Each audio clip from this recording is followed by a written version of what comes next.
Avant que la vidéo commence, je tenais à m'excuser du fait qu'on voit ma tronche en grand au lieu de celle de l'invité, puisqu'on a eu quelques soucis d'enregistrement. Voilà, bonne vidéo.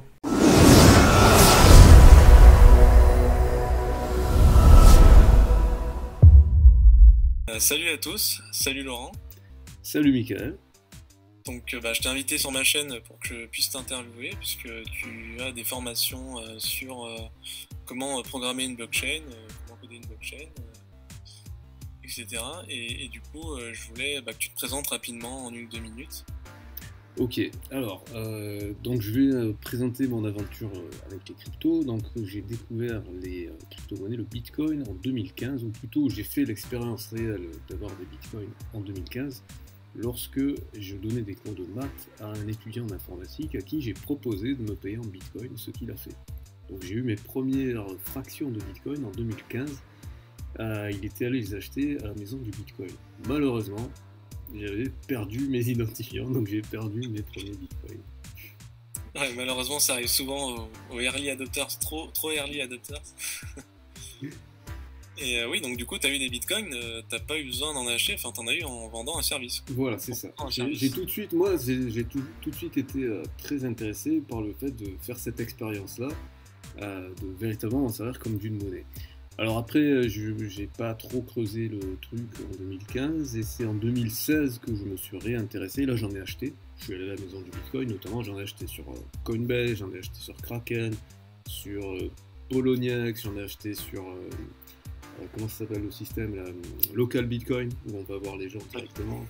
Où je tombais sur des gars assez marrants, où c'était en mode mafieux, sur Signal et tout. Bref. C'était assez rigolo. Et donc là où vraiment j'ai décidé de... Ce qui m'a mis une claque en fait, c'est le défi d'autodécipe 30 jours Bitcoin. Parce que j'avais vu les vidéos dont tu parlais, hein, d'Eureka et de Science Étonnante, de Paf le Geek aussi, qui en avait fait une assez intéressante. Plein de gens, j'avais vu un peu toutes les vidéos qui étaient trouvables là-dessus, mais c'est vraiment le défi de l'autodisciple. Donc autodisciple, c'est un youtubeur que je suivais pas mal en 2016-2017. Et que j'avais rencontré en plus, donc ça me mettait vraiment cette proximité-là, de se dire, attends, si ce gars il peut vivre pendant 30 jours avec des bitcoins, en plus il avait voyagé et tout, il y a moyen de le faire, quoi. Il y a moyen de le faire, en plus tu vas sur le site bitcoin.fr, tu t'aperçois qu'effectivement il y a pas mal de services pour acheter des billets d'avion, pour louer des apparts, pour acheter à bouffer. Ouais, mais non, tu comptes en plusieurs milliers de nombre d'endroits d'entreprises qui acceptent le bitcoin en tout cas, et même des crypto-monnaies. Voilà. Donc du coup, là, je me suis dit vraiment, ouais, faut y aller pour de vrai, quoi. Faut y aller pour de vrai. Donc en plus, en 2017, ça a été la flambée, donc forcément, ça incite tout le monde à y aller. Voilà. Ouais, bon, après, comme tout le monde, après, comme la majorité des gens, je suis un peu tombé dans le panneau de croire que ça allait monter jusqu'au ciel, et voilà. Donc, ouais, en fait, t'as pas pu vraiment profiter de la montée de la bulle qu'il y a eu. Non, j'ai pas vraiment profité, parce que bon, j'en avais acheté beaucoup quand même en avril 2017, où c'était pas cher quand même, c'était 1002, 1003, 1004, 1005. Mais après, j'en ai acheté quand même quelques-uns quand c'était aux alentours des 10 000, donc, donc là, c'est moins bien passé. Mais voilà, mais surtout ce qui m'a remotivé, c'est de me dire, parce que moi, bon, je fouinais un peu à droite à gauche pour apprendre un petit peu à coder, et je me suis dit, merde, mais ça peut être super cool d'apprendre à coder une blockchain. Et donc, ouais, ça, j'allais venir justement, c'était ma prochaine question, qu'est-ce qui t'a poussé à vouloir carrément coder ta propre blockchain? Ben voilà, je me suis dit, bon, moi j'ai quelques connaissances de code comme ça, parce que j'aime bien tout ce qui est logique, tout ça, parce que j'ai fait des de maths, des cours de maths, tout ça. Et puis je me suis dit, non mais mec, là clairement ça va te servir à coder une vraie blockchain, tout ça. Donc je me suis formé là-dessus. D'ailleurs, je me suis formé parce que j'ai deux formations en fait. Une formation où j'explique vraiment comment ça fonctionne, les algorithmes Bitcoin, d'où ça vient l'historique, parce qu'en fait, le Bitcoin, techniquement parlant, tous les outils que ça utilise sont des outils qui existent depuis les années 70. En fin de compte, c'est pas véritablement une révolution en termes de cryptographie, etc. Ce qui est une révolution, c'est le fait de rassembler toutes ces fonctionnalités qui séparément existent depuis un moment, mais tout ce paquet-là, et cette façon de le voir aussi, c'est ça qui est véritablement novateur. Mais d'un point de vue purement technologique, les technos existent depuis les années 70. Ouais, c'est le fait de combiner les bases de données avec la cryptographie, avec Internet, du coup. Ouais, et puis de reconcevoir l'argent comme ça devrait être normalement, c'est-à-dire en registre. Parce que Ouais. je me suis beaucoup intéressé suite à donc, la crise de 2008, notamment, peut-être tu l'as vu, cette vidéo de Gabriel Rabhi, l'argent de dette. Ouais. Voilà, et là il nous montre vraiment que déjà il y a un mythe absolu qu'on avait tous en tête, le mythe du troc qui est totalement faux, et que la dette précédait l'argent. C'est-à-dire que le concept du livre de registre a précédé le concept d'argent. Donc finalement, Bitcoin, d'une certaine façon, c'est le retour aux sources. Oui, on peut dire ça comme ça. Ouais. Tout est Fondamentaux. Ouais. tout est consigné sur le registre. C'est vraiment ça, d'où le nom de blockchain. C'est le ledger qui est le plus important.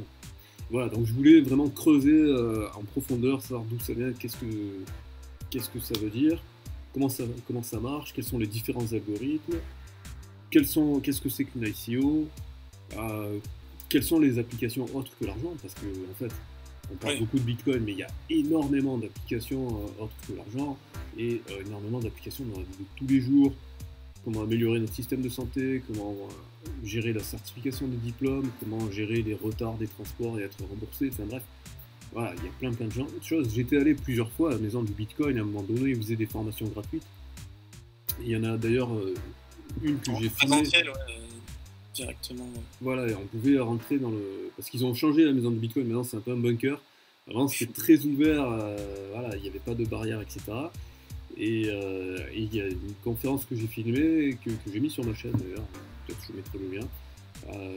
Voilà, donc je suis allé beaucoup me former en direct, discuter avec les gens, j'ai acheté des formations sur internet, j'ai acheté des livres, j'ai consommé quasiment tout le contenu de Andreas Antonopoulos, plus plein d'autres youtubeurs, et donc du coup après j'ai créé ma première formation sur comment découvrir la blockchain sans se ruiner, où je ne parle pas spécialement d'investissement. Je parle vraiment de qu'est-ce que c'est la blockchain, qu'est-ce qu'on peut faire avec, etc., d'où ça vient. Et j'ai une deuxième formation où là c'est apprendre à coder une blockchain avec Python, où là c'est à la fois pour apprendre un langage de programmation, et en l'occurrence Python, et je vais expliquer après pourquoi Python, et en même temps apprendre un langage en faisant quelque chose de concret, en codant une blockchain. Typiquement un clone de Bitcoin en fait. Parce qu'à la fin de la formation, il y a le wallet et tout. Il y a une interface web où on peut gérer ces bitcoins. D'accord, et du coup, donc, ces gens-là vont pouvoir apprendre le Python et en plus coder leur blockchain en même temps. Et donc tu me disais pourquoi Python là? Alors pourquoi Python? Pour plein de raisons. La première, c'est qu'on est en France et que malheureusement en France, les gens, quand ils veulent apprendre quelque chose, il faut que ce soit en rapport avec l'école. Sinon c'est plus compliqué. Et donc Python, c'est le langage qui a été choisi par l'Éducation nationale pour les lycées, mais surtout pour les prépas et pour l'enseignement supérieur. Donc Python, voilà. Ensuite, Python, il est utilisé par des vraies entreprises comme Google, comme la NASA, comme plein d'autres boîtes. Python est très utilisé en ce moment pour tout ce qui est big data, data science et des choses comme ça. Donc il y a une vraie compétence à Python. Et en plus, bon, ça je le dis pas trop, mais en plus Python ça peut servir aussi au hacking. Mais bon, je donne pas de base de hacking dans ma formation. Voilà, mais du coup c'est un langage qui est très polyvalent, c'est un langage qui est utilisé dans plein de formations universitaires au niveau mondial maintenant, parce que il a des vertus pédagogiques en fait. Donc Python c'est peut-être, je dirais, le meilleur langage pour commencer, parce que c'est simple et en même temps c'est concret, c'est réel.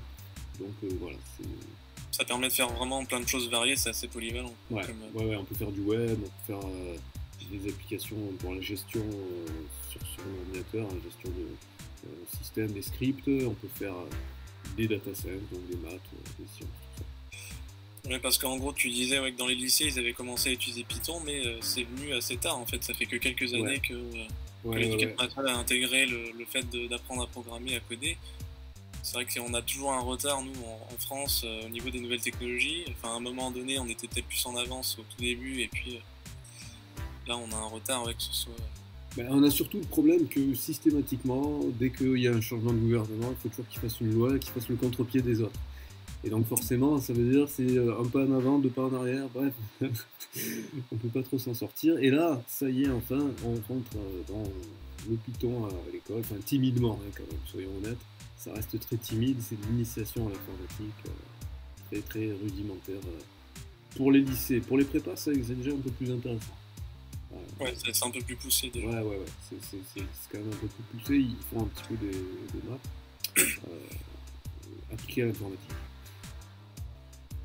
D'accord. Bah, écoute, là j'avais une autre question, c'était du coup les cryptos, est-ce que tu penses que ça peut supplanter les monnaies fiat en fait, les monnaies comme l'euro, le dollar? Alors c'est une très très bonne question parce qu'il y a un petit peu tout et n'importe quoi qui est dit sur le sujet. Et c'est aussi pour ça que je faisais référence au documentaire de Gabriel Rabhi sur l'argent net, mais vous pouvez voir aussi les vidéos de Paul Grignon, c'est aussi intéressant. Bien comprendre comment ça fonctionne l'argent qu'on utilise, les monnaies fiat, pour comprendre pourquoi malheureusement les crypto-monnaies, même si on pourra les utiliser quotidiennement, elles ne pourront pas virer les monnaies fiat, parce que les monnaies fiat en fait ça représente le pouvoir des dirigeants en fait. Et à part si on entre dans un monde où il n'y a plus de dirigeants, ce qui a très peu de chances d'arriver, parce que même si ce ne sont plus les États-nations comme on les connaît, ce sera probablement des entités du style Google, Facebook, etc., ce qui revient au même, et voire même pire. Donc il y aura toujours ce besoin, cette nécessité du gouverneur, du dirigeant de frapper monnaie, parce que frapper monnaie, c'est asseoir son autorité, c'est demander l'impôt, en fait. L'argent a été inventé pour ça, pour prélever l'impôt. Mais par contre, je suis quand même relativement confiant sur le fait que les crypto-monnaies puissent être utilisées, et c'est aussi pour ça que je suis rentré directement là-dedans, comme véritablement monnaie d'échange. Je pense que, et c'est aussi pour ça qu'il faut que les gens ils améliorent leurs connaissances là-dessus, c'est très important de se former à la fois sur comment ça marche et sur éventuellement comment encoder, même si tout le monde ne va pas devenir créateur de crypto-monnaies, bien entendu. Mais il faut comprendre comment ça fonctionne pour les utiliser sous cet angle-là, même si on l'a dit, et on va peut-être développer plein d'autres applications, mais quand même c'est important de bien comprendre. La première application, c'est que ça doit servir, ça doit pouvoir servir d'argent. D'ailleurs, je fais une petite parenthèse là-dessus. Sur WireX, tu en parles, je renvoie à ta vidéo, parce que toi tu as fait une vidéo complète sur le sujet, mais voilà, la carte WireX, pour ceux qui savent pas trop ce que c'est le moyen de rentrer concrètement dans le réel, de faire la liaison entre les monnaies fiat et les cryptos. Et en plus avec les stablecoins. Les stablecoins, c'est ce qui permet de garantir la stabilité, puisque c'est indexé sur le dollar, donc c'est aussi fiable que le dollar, sauf que c'est l'avantage d'être une crypto-monnaie. Ouais, c'est ça qui peut faire peur aussi à certaines personnes, la volatilité du Bitcoin et des cryptos C'est justement pour ça qu'il faut saluer toutes ces initiatives de stablecoin, et c'est pas la première, c'est pas la seule. Je pense aussi au Steamcoin, par exemple, qui a une stabilité, parce qu'effectivement, aujourd'hui, faire des achats en Bitcoin, c'est pas trop possible, dans le sens où tu sais pas combien tu vas payer un jour et le lendemain. Oui, c'est ça. Bon, même si ces derniers temps, ça s'est quand même relativement stabilisé. Oui, il y a des périodes où ça bouge pas trop, mais enfin, voilà. Sur un moyen terme ou long terme, c'est compliqué. Mais enfin, ceci dit, je dirais quand même que c'est un peu le problème de l'œuf et de la poule, c'est-à-dire que au moins s'il y aura des gens qui rentreront dans le marché, au plus le marché sera volatile, au plus il y aura des gens qui rentreront dans le marché, au moins il sera volatile. Donc voilà. Donc pour les gens qui sont encore un petit peu frileux par rapport à ça, sachez qu'il existe déjà les stablecoins et donc des outils comme WireX qui vous permettent de faire tout de suite le passage de fiat vers crypto et vice versa, si vous avez un stress par rapport à ça. Mais surtout, voilà, venez les utiliser. En fait, venez les utiliser. C'est le meilleur moyen d'en faire l'expérience. Clairement. Écoute, si tu as un petit mot de la fin, voilà, je te laisse la parole. Le mot de la fin, c'est formez-vous et utilisez-les. Voilà. Je pense que tu mettras un lien WireX. Prenez-vous une WireX, c'est le meilleur moyen de rentrer en douceur et surtout concrètement dans les cryptos. Ça marche. Écoute, de toute façon, on se retrouvera pour un live la semaine prochaine. Exactement. Lundi soir à 21h. Et du coup, je mettrai tous les liens de tes formations, de ma formation aussi quand elle va sortir, dans la description. Et merci d'avoir regardé jusqu'ici, et puis à une prochaine. Merci à vous et à lundi.